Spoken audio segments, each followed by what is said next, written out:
embark upon this journey of open debates and dialogues, answering the call to build a more perfect union. I am your host, Sly Hagan. Patrick Roenbach, to my left, Executive Director of Columbus Gay Men Chorus, along with Matthew Dyer, and Regina Blunt-Williams, Board Member of Columbus Gay Men Chorus. Thank you all for joining the Sly Hagan Show. Thank you for having us. So Patrick, we'll start with you. Tell me a little bit about the mission.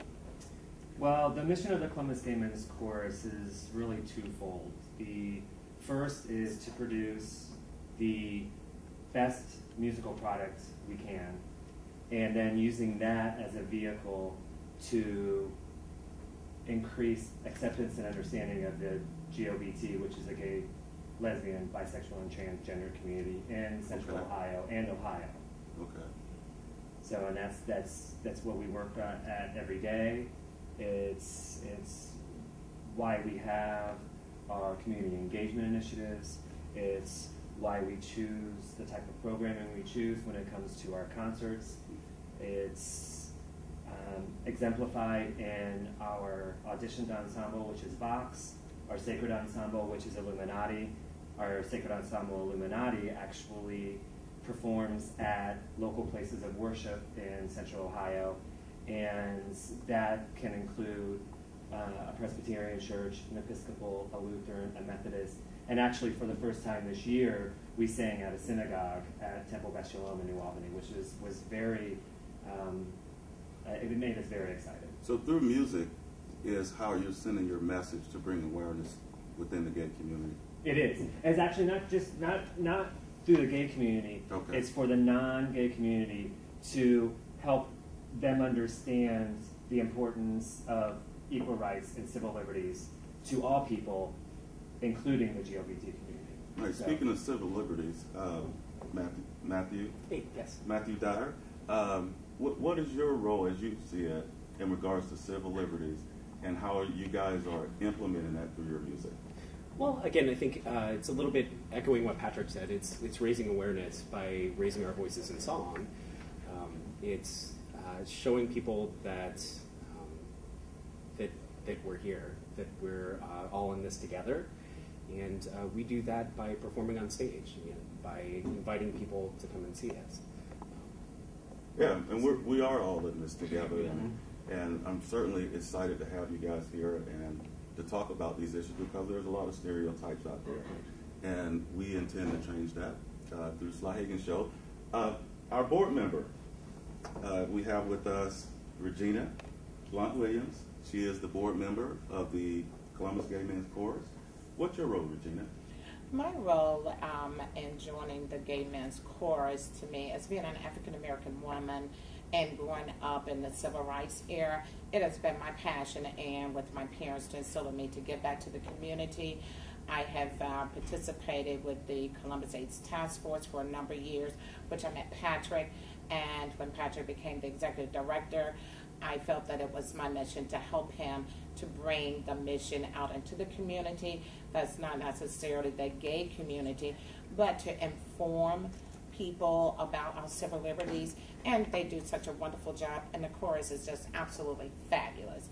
So I'm very proud to be on the board, and I hope that I'm able to add a lot and to be also to engage the African American community. That's great. Speaking of civil liberties, there's, as you know, in our national politics, there have been a great debate about marriage being between a man and a woman.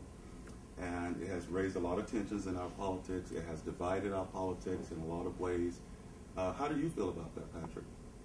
Well, I think if you're going to be a country that was created on the basis of freedom and freedom for all, that there should not be legislation that takes away freedoms from certain groups or individuals.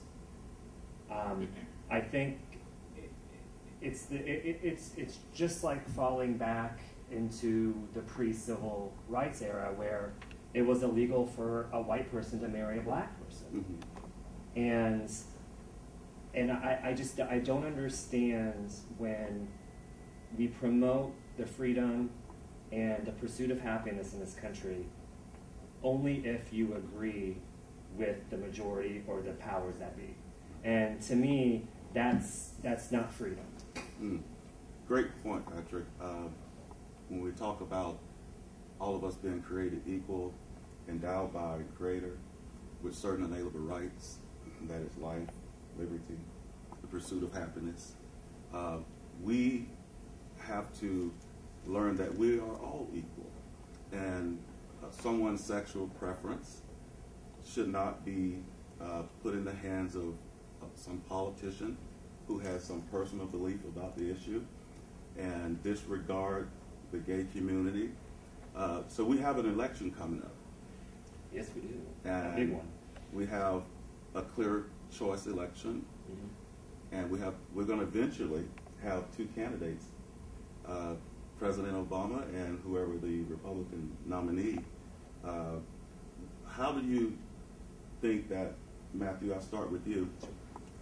How do you think the gay community will have an impact in this election? I think that's a really good question. I think the gay community traditionally has voted Democratic, and I really don't see that changing for this election. I think people like President Obama tend to embody our values a little bit more than other candidates. So I don't really see that changing. I think that's the way we're headed. In regards, Regina, in regards to the African American community, as Patrick and I were speaking this morning, that there's an element in the African American gay community that's different than the Caucasian community. And you as a board member, how do you see that change coming in regards to awareness and the different difficulties that an African American gay person may have versus a Caucasian person? And how do you see your role in that? That's kind of a difficult question for me to answer. I would like to say that I would like to see everyone come together as a cohesive unit.